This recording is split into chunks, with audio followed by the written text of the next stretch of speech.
Halo sahabat Mutiara, selamat bertemu kembali dengan saya Muhammad Kamil Johar, agronomis PT Merauke Tetap Jaya untuk wilayah Kabupaten Bandung. Pada kesempatan kali ini saya akan membahas mengenai budidaya tanaman seradi, di mana tanaman seradi ini merupakan tanaman hortikultura yang biasa ditanam dan juga biasa konsumsi oleh kita sehari-hari untuk bumbu masakan. Sebelum mulai, silahkan tulis di kolom komentar jika ada pertanyaan sahabat Mutiara.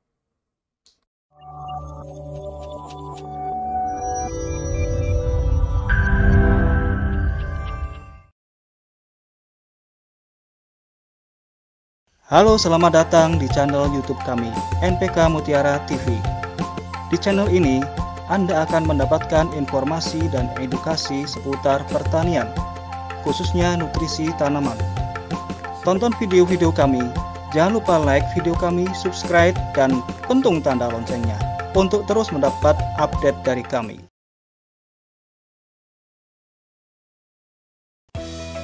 Cara petani Ciwidey bertanam seledri. Sekilas mengenai tanaman seledri, sahabat Mutiara. Seledri ini memiliki nama latin Apium graveolens L, juga termasuk jenis tanaman sayuran daun dan juga bisa dikonsumsi sebagai tanaman obat. Perlu sahabat Mutiara ketahui bahwa tanaman seledri ini bukan berasal dari Indonesia, akan tetapi berasal dari benua Amerika yang kemudian pertama kali dikembangbiakan dan diperkenalkan oleh pemerintahan Belanda.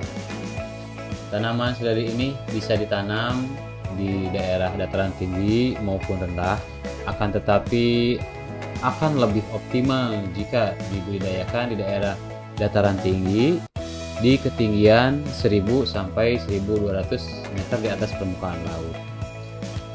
Karakteristik dari tanaman seledri ini sendiri berbentuk rumput atau rumpun dengan tinggi tanaman mencapai 60 cm bahkan lebih. Seledri juga selalu menumbuhkan anak-anak kan yang baru yang kemudian berbentuk menjadi rumpun.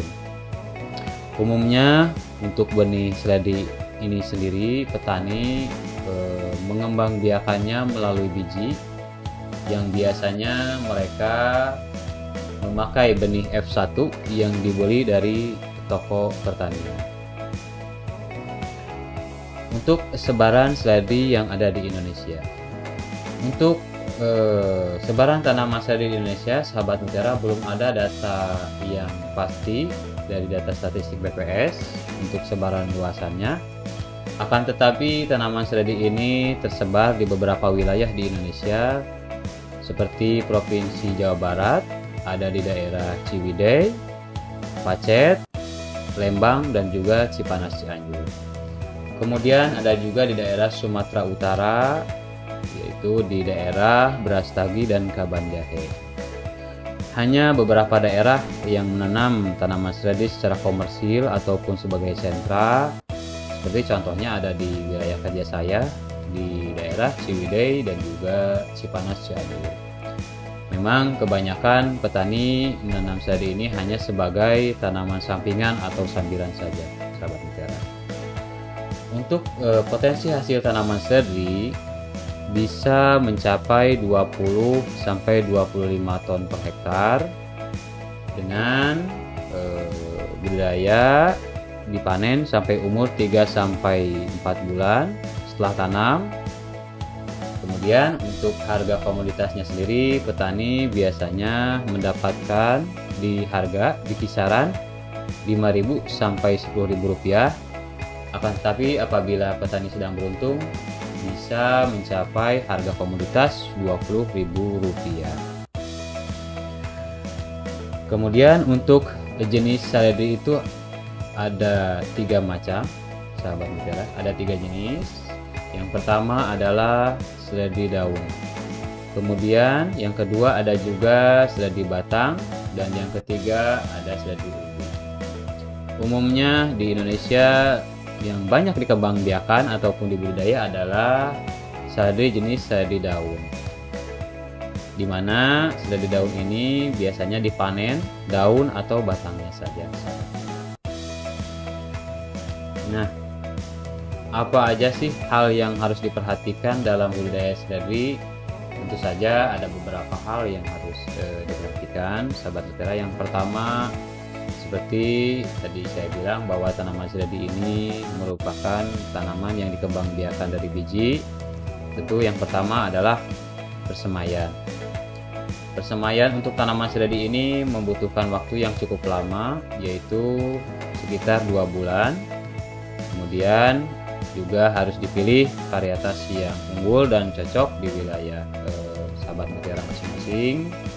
Yang ketiga, atap persemaian itu ditutup plastik agar tidak langsung terkena air hujan sehingga menghindari beberapa serangan penyakit. Yang keempat, utamakan pemakaian pupuk organik ataupun biostimulan di dalam pemberian nutrisi di dalam persemaian. Yang kedua yang harus diperhatikan dalam budidaya seledri adalah pengolahan lahan tanah, di mana pengolahan lahannya sendiri harus sampai gembur. Kemudian untuk bedengannya bisa diatur oleh sahabat mutiara di antara 80 sampai 1 meter. Yang ketiga juga membutuhkan pH tanah yang cukup baik di antara 5,8 sampai 7. Kemudian juga seledri ini membutuhkan drainase yang cukup baik. Yang ketiga yang harus diperhatikan dalam budidaya seledri adalah penyiraman. Penyiraman sendiri untuk tanaman seledri cukup intens, yaitu 2-3 hari, di mana seledri ini membutuhkan cukup banyak air. Apabila kekurangan air, biasanya tanaman seledri ini mudah layu dan juga cepat mati. Dan hal yang terakhir harus dipertimbangkan adalah pengendalian OPT dan juga pemupukan. Nah, sahabat mutiara, pada materi kali ini saya akan membahas lebih fokus tentang pemupukan tanaman seledri. Sama halnya seperti tanaman yang lain, seledri pun membutuhkan unsur hara yang lengkap dan juga seimbang di setiap fase pertumbuhan.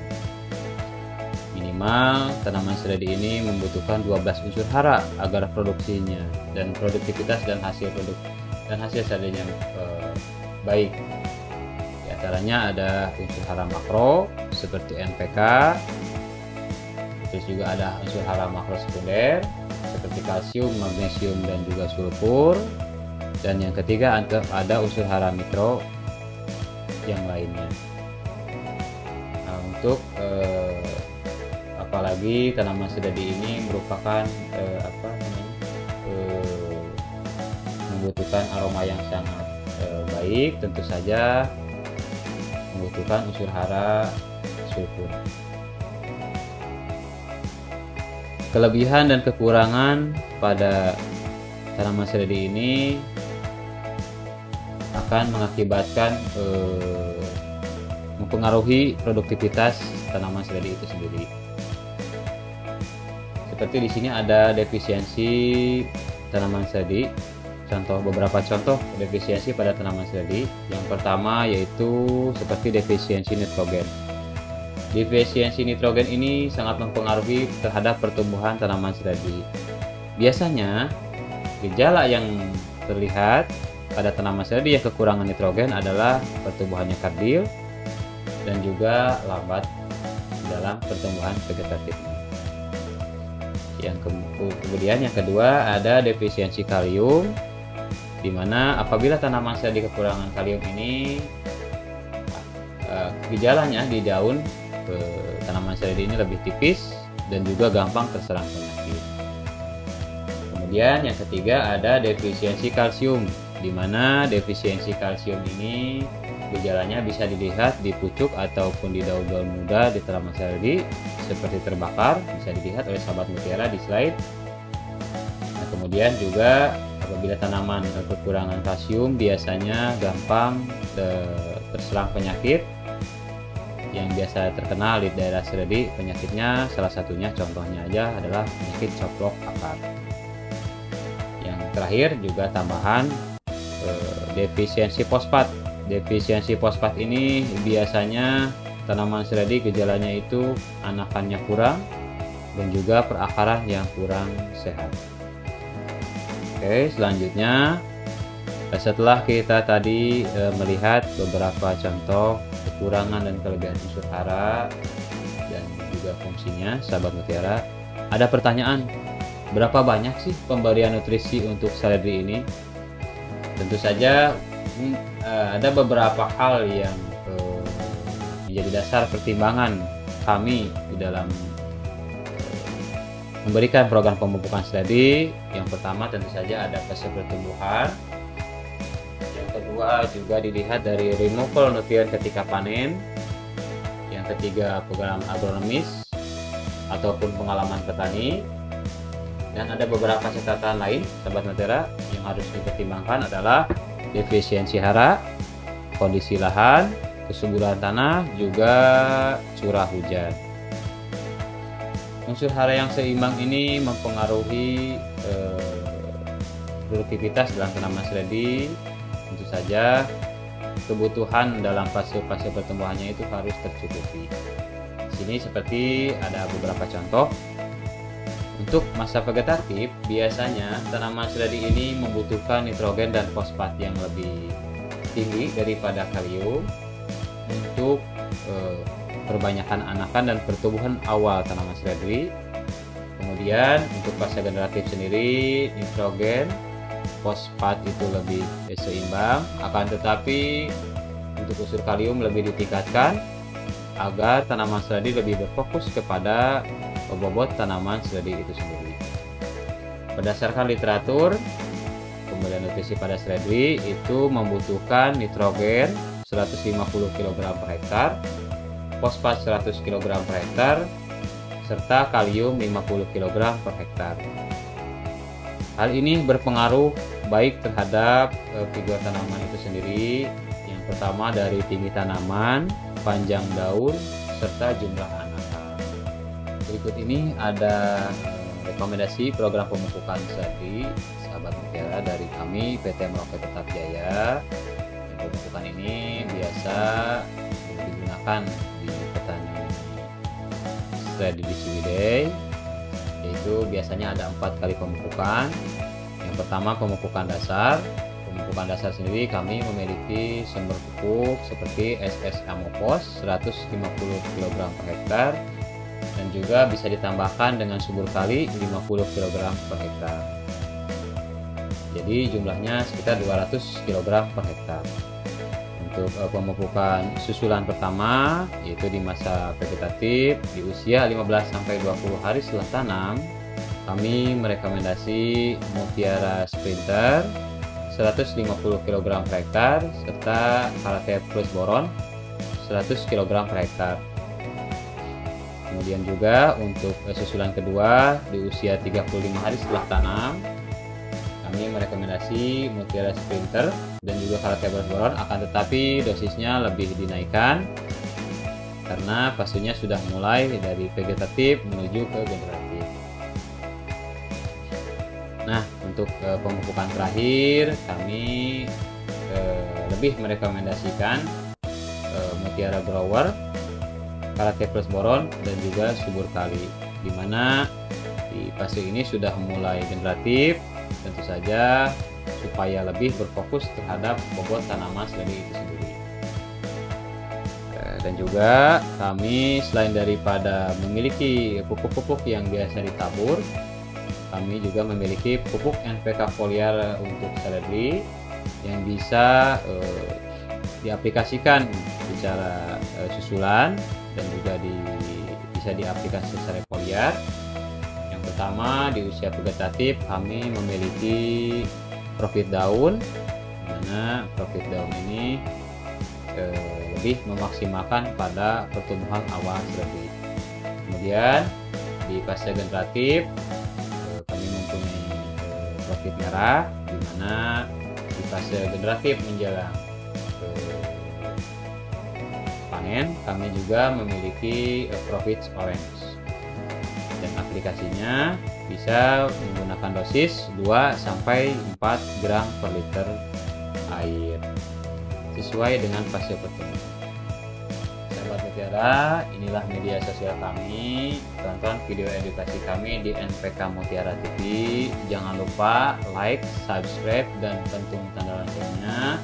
Kemudian bergabung di grup Telegram kami di komunitas NPK Mutiara, serta kunjungi website kami di npkmutiara.com. Kemudian likes and follow Facebook serta Instagram kami Merauke Tetap Jaya.